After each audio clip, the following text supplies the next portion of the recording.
네, 감사드립니다.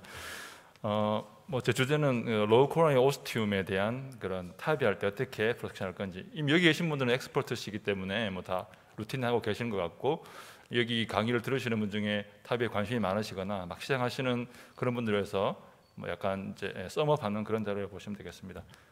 케이스 바로 시작하겠습니다. 75세 여자 환자였고 전혀 자기 본인이 병에서 모르고 계시는 분이셨는데 계단을 오르다가 갑작스러운 디스니아가 생겼고 저녁에 더 증상이 심해서 ER로 왔습니다. 왔을 때 보스령의 펄머리 이데마가 심했었고 에코를 해보니 EF는 72%. 근데 그때 이제 Vmax 4.1에 0.78에 10에 AS라고 됐었죠. 그래서 흉백과 생리모 상의를 했고 환자가 좀 스테빌해지게 되면 일단은 타입을 하기로 환자랑 이제 이야기를 하고 이제 준비를 했습니다. 저는 보통 이제 탑이 시트를 찍으면 제가 이제 매저까지는 아니지만 제가 3인제를 이용해서 이제 영상을 만들어 봅니다.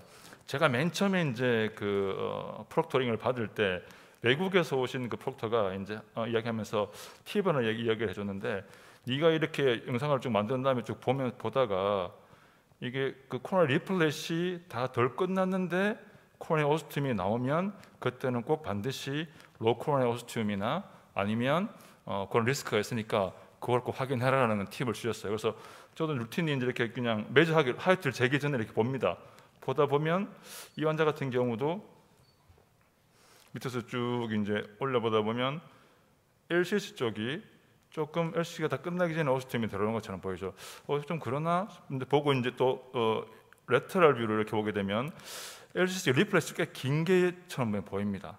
근데 칼슘은 그렇게 심해 보이지는 않고요. 그래서 비교적 탑이 하기는 어렵지 않겠다 생각이 들었죠. 그래서 이제 매저를 했는데 보시다시피 이제 애놀러스의 페리미터는 71mm가 나오고, 요거는 좀 이따가 제가 보여드릴 거고요.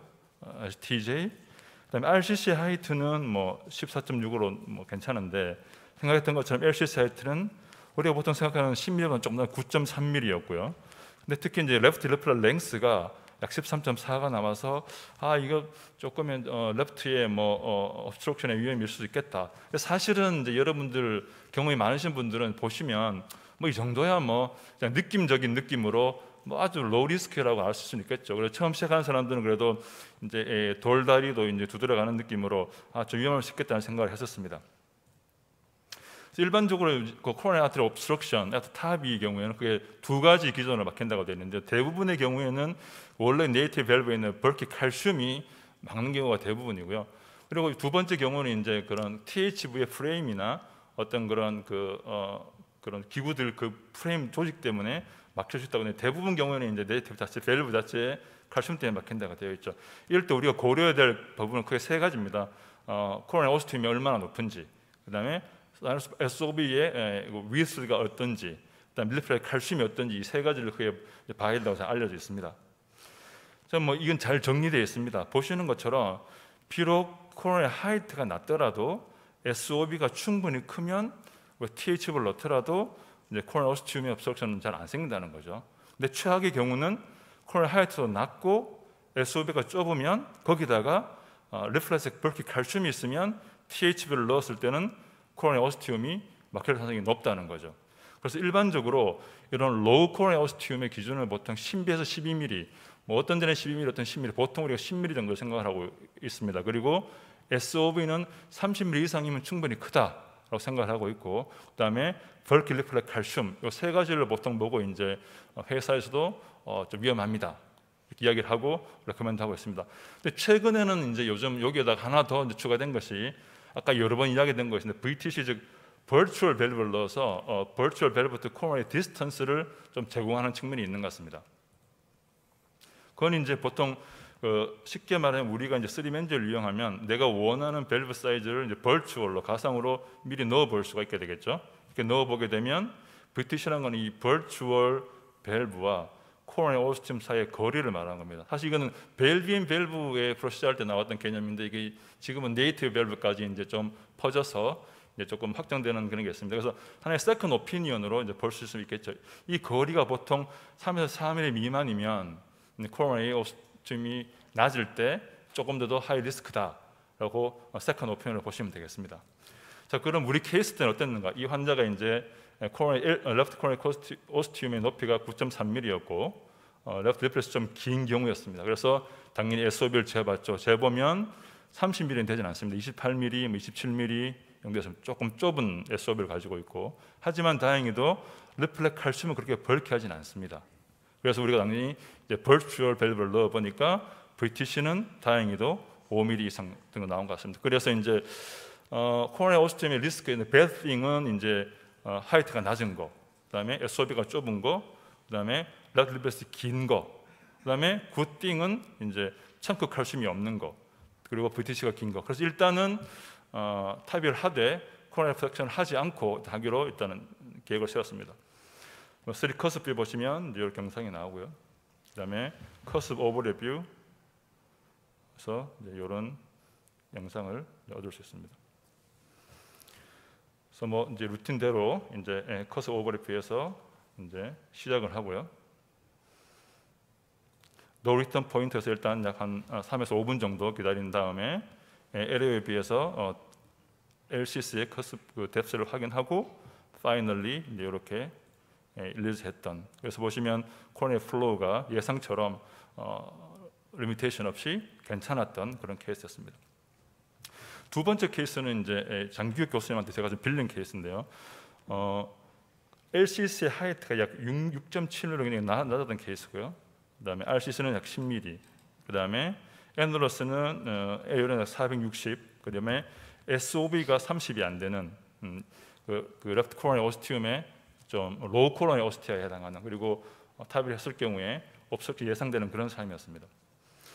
우리가 이제 이런 경우에 또 하나 더 해볼 수 있는 옵션이 뭐냐면 프리 벌룬을 통해서 리프레시의 칼슘이나 리프레시의 모션이 어떻게 움직이는가 한번 예측해 봄으로써 미리 오스티움이 막히나 안 막히나 볼 수 있는 방법이 있죠.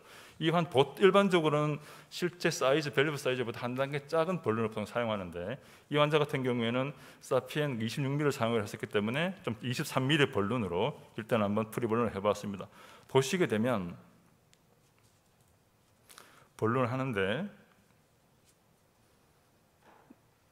여기 리프레시 올라오면서 코로나 오스티움을 막을 수 있는 것 같은 그런 영상이 보이죠. 그래서 이것은 조금 우리가 조심해야 되겠다 하는 생각이 들어서 일단은 가이딩을 미리 넣고 와이링을 해놓고 그다음에 벌룬까지 이제 장착을 해놓은 채로 이제 밸브 임플란테이션을 시작을 합니다.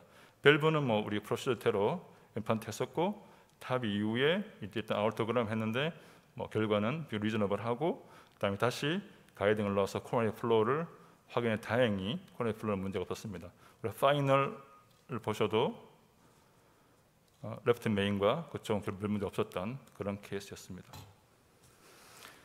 그 다음에 또 우리가 생각해봐야 될 그 케이스가 로우 코로나 오스티움은 아니지만 이제 코로나 옵스트럭션의 또 가장 하이 리스크 중에 하나가 이제 리플러스 청크 칼슘인데요. 이 환자의 경우에는 실제 오스티움의 높이는 13mm, 18mm로 낮진 않았습니다. 근데 잘 보시면 NCC와 RCC 사이에 아주 청크 칼슘이 있고 퓨전되어 있는 게 보이고요. 실제로 버추얼 밸브로 넣어 보았을 때 그 버추얼 밸브가 칼슘을 밀어서 오스티움을 막을 수 있는 위험이 꽤 높은 환자였습니다.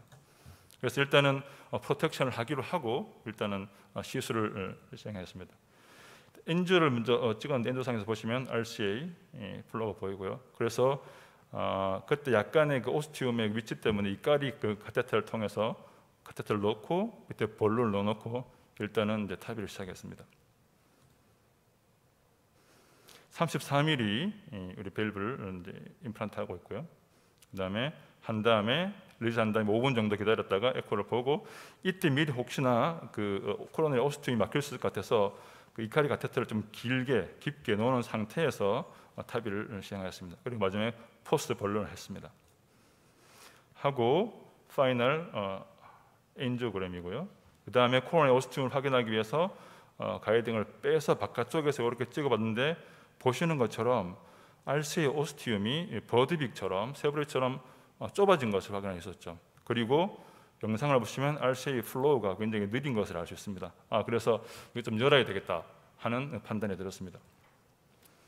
그래서 일단은 코로나 오스티움을 원래 장착되는 벌룬을 하고 가이드라인을 깊게 넣은 다음에 그 가이드라인을 통해서 RC 오스티움에 스텐팅을 하고 파이널 뷰를 보시면 RC 그 플로우가 훨씬 더 좋아지고 오스티움도 인택트한 것을 알 수가 있습니다.